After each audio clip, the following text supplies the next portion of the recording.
Roland Duhou, André Luther Meka, représentant du RDPC sur ce plateau, estime que le MRC a attisé cette haine tribale après l'élection présidentielle où, selon lui, le MRC a perdu l'élection et a meute sa communauté pour son positionnement politique. Vous poserez peut-être la question à M. Meka, d'où est-ce qu'il tire ses expertises sociologiques, et quand il répondra, on sera plus fixé. Parce que vous voulez mettre ça. Je vous en prie, André Luther, permettez qu'il aille jusqu'au bout. Roland, okay. Exprimez-vous. Merci. Je disais donc, quand j'ai écouté son raisonnement, si on peut l'appeler ainsi tout à l'heure, il part de M. Ngana. Il parle des appels au génocide. Il déforme les propos de M. Kamgia pour conclure brillamment sur le MRC. Je vous dis, c'est un argumentaire qui m'a dépassé. Vous voyez, pour certaines personnes dans ce pays, il suffit de dire « je suis sociologue », par exemple, pour donner l'impression que tout ce que je vais débiter après là, prenez ça pour argent comptant. C'est ce que ça veut dire. Je convoque, et je vais utiliser la théorie du miroir pour vous rappeler 2 ou 3 choses que vous avez dit tout à l'heure. Vous avez dit que pour vous, il peut être normal qu'on ait un fief, qu'on ait un bastion. Alors, si vous trouvez ça normal, monsieur Meka, vous voulez expliquer aux Camerounais donc qu'il n'y a que le MRC qui a un bastion et le RDPC auquel vous appartenez n'en a pas. Vous avez dit tout à l'heure qu'au Cameroun, il n'y avait pas de problème de tribalisme, qu'il y avait une compétition pour la conquête des avantages. Vous voulez donc dire aux Camerounais qu'il y a cette compétition, c'est un match qui se joue avec une seule équipe. C'est-à-dire qu'il y a une seule équipe au stade, elle compétit contre elle-même.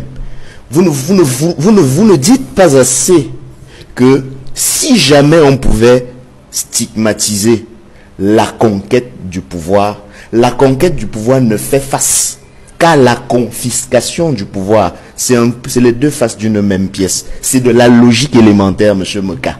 C'est de la logique de base. Une fois que j'ai fait cette petite précision, je n'aimerais pas qu'on s'éloigne trop du débat. Parce que vous savez qu'il y a un raccourci facile au Cameroun aujourd'hui.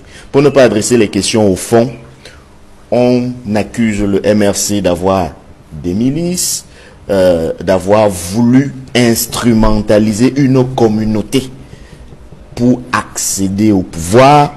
On a insinué même là tout à l'heure que le président Kamto, serait dans une quête désespérée du pouvoir simplement parce que il aurait été, par exemple, limogé du gouvernement.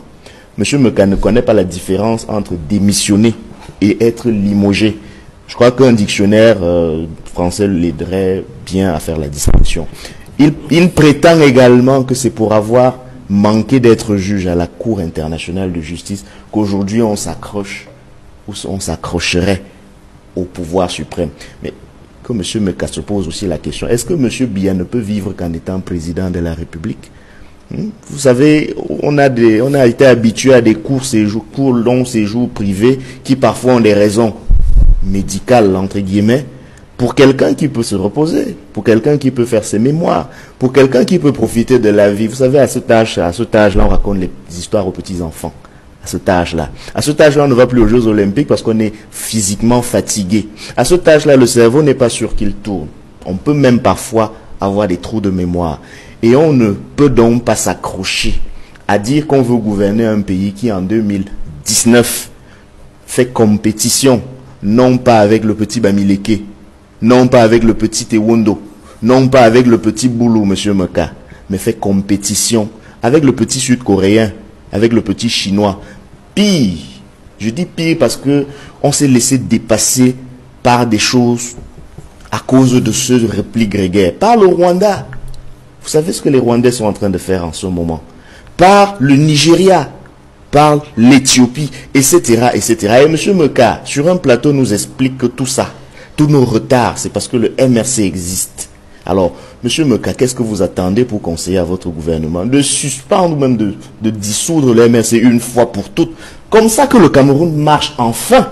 Parce que je vais vous dire, en ce qui me concerne à titre personnel, si pour que ce pays que vous gouvernez depuis 37 ans avec médiocrité, pour que ça marche, s'il faut supprimer le MRC, supprimer et faites que ça marche. Parce que voyez-vous, M. Noufele, un jeune de ma génération quand il se pose la question de savoir ce que ce pays a bien pu faire pour lui, il regarde, il voit un désert. Et quand il se pose la deuxième question, qu'est-ce que ce pays propose pour lui dans 10, 20, 30 ans, pour les enfants qui arrivent, on voit un autre désert affligeant. Et on nous ramène des débats du genre, tribalisme, c'est le MRC. Tribalisme, c'est ceci. Je vais simplement indiquer que le tableau qui a été planté tout à l'heure par M. Kamgia, et je dois saluer le travail documentaire qui a été fait. Vous savez, la vérité gêne toujours ceux qui ont un problème avec la vérité. Les apôtres de l'esbrouf politique, les intellectuels faussaires. Parce que il a suffi qu'on rappelle à l'opinion publique que oui, effectivement, les propos de M. Ngana sont à condamner. Oui, nous le condamnons tous, et moi le premier. D'ailleurs, parce que ce n'est pas à moi qu'il apporte de l'aide. Au contraire, j'aurais beau, et c'est là le débat, j'aurais beau indiquer, M. Noufele, que je ne suis pas solidaire de M. Ngana. Les amis de M. Meka n'écouteront pas. J'aurais beau indiquer que M. Ngana, ce qu'il dit n'engage que lui. Les amis, les sociologues de l'école de M. Meka me diront, oh oui, il dit ça, mais, exactement comme on fait avec le MRC, qui devient finalement responsable de tout.